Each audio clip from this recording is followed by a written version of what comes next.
Xitoy bilan hozirgi bo'layotgan vaziyatimiz jim turadigan vaziyat emas. O'zi ancha uzoqqa ketib qoldik.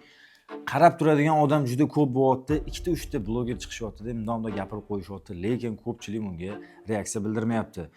Aslini aytadigan bo'lsak, o'zi bildinglar, Askiya bozori bosildi, Abu Sahiyni berib qo'ydik, yana tilla konlari o'zi katta joylarni egallash boshlashyapti. O'zimni sohamdan kelib chiqib gapiradigan bo'lsam, nedvижимость sohasida uy-joy oldi-sottisida ko'p joylarni xitoyliklar sotib olishga harakat qilishyapti. 100 ming bo'lsa 200 ming taklif ham qilishyapti. O'sha joyni olishyapti. Hop o'sha sotib olingan yerlarni o'zidan o'zi xitoyliklar kelib, joyi egasiga, yeri egasiga pul taklif qilyapti deb o'ylayapsizlarmi? Yo'q, har doim o'rtada bitta vositachi bo'ladi. Shundoq ekan, u vositachilar foyda evaziga o'z yerini, ya'ni o'zimizning yerimizni berib qo'yayotganimizni his qilish kerak. Bu narsa juda ham xavfli. Uzoqni olmaymiz. Yaqinda Tojikistonda bo'lgan narsa. Tashqi qarzi hisobiga katta yerlarni topshirib qo'yishdi.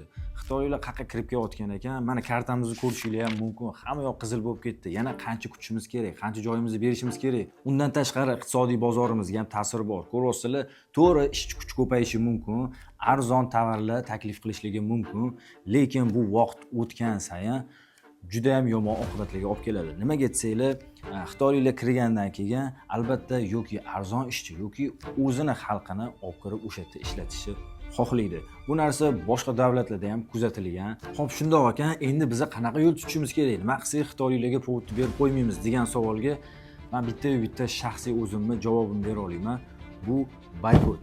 Chunki boykotni ko'rdinglar kuchini, butun dunyodagi katta kompaniyalar ham katta minuslarga kirib ketishdi. To'g'ri, bu narsa bizning qanaqadir iqtisodiyotimizga ta'sir qilishi mumkin, lekin o'zligimizni, ya'ni O'zbekiston xaritasini boshqa davlatga berib qo'ymaymiz. Bu videoni ko'proq odamga tarqatinglar, like shart emas, ko'proq odam ko'rsin, bilsin, xabardor bo'lsin. O'zbekistonimizni saqlab qolaylik.